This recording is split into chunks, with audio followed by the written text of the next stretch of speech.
How often did you witness the criminalization of mental illness where a person should be in a different institution and but because of their issue and maybe a behavior that they did, they were in prison?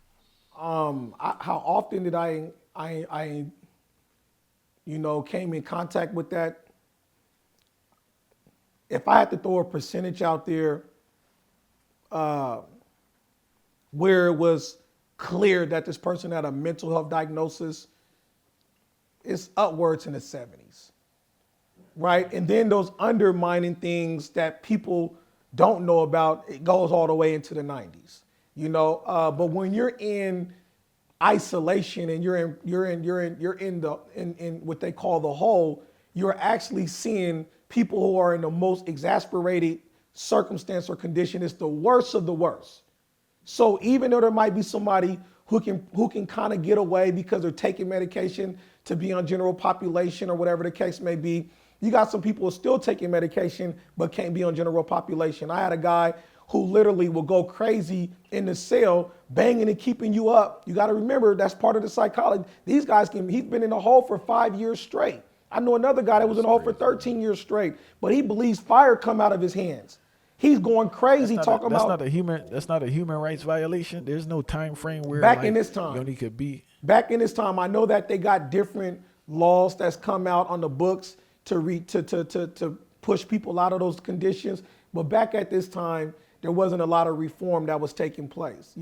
Everybody was beating the drum of lock them up and throw away the key, regardless of their condition, their circumstances. And so I had individuals who thought fire was coming out of their hands. They thought people were in a cell attacking them and they're screaming.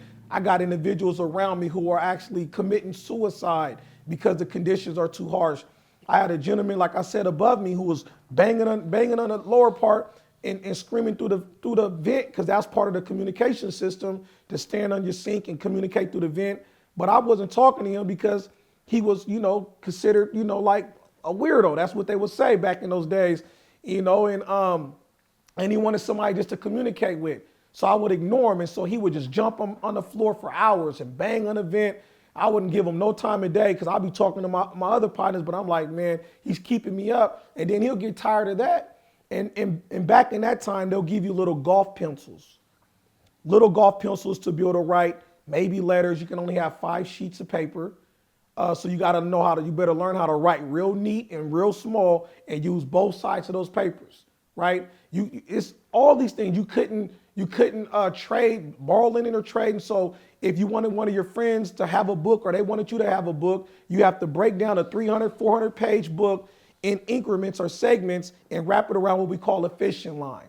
A fishing line is you taking all the string out of your underwear and now you attach it to something like a comb and you'll bend the tooth part of the comb up and you can slide it up underneath your door because there's enough of a crack underneath the door. They'll throw it out and they call it fishing and you'll catch each other's line. That's how we was able to give somebody some food or a book or whatever.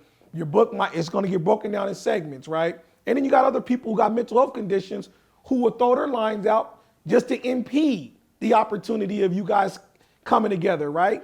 So I say that to say the guy above me who was not getting a lot of social interaction, he'd take the golf point pencils and stick them up his rectum. And then he'll push for an emergency just so he can have social engagement. I was like, because I started talking to him, I'm like, why are you doing this stuff? I called it weird stuff at this time because I didn't have the level of wherewithal and intelligence to understand that he was dealing with something beyond just how he was expressing himself. And I say this because I'm sharing this because he told me, he said, I don't got nobody to talk to. I don't have nobody who writes me. I can't call anyone. And my only interaction is with the nurse or the staff when they come and get me. So I got to create an emergency just to have a human contact.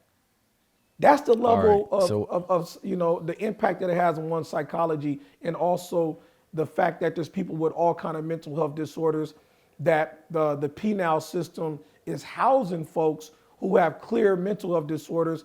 And oftentimes when they're in those environments, they become further victims because they don't really know how to truly, protect themselves.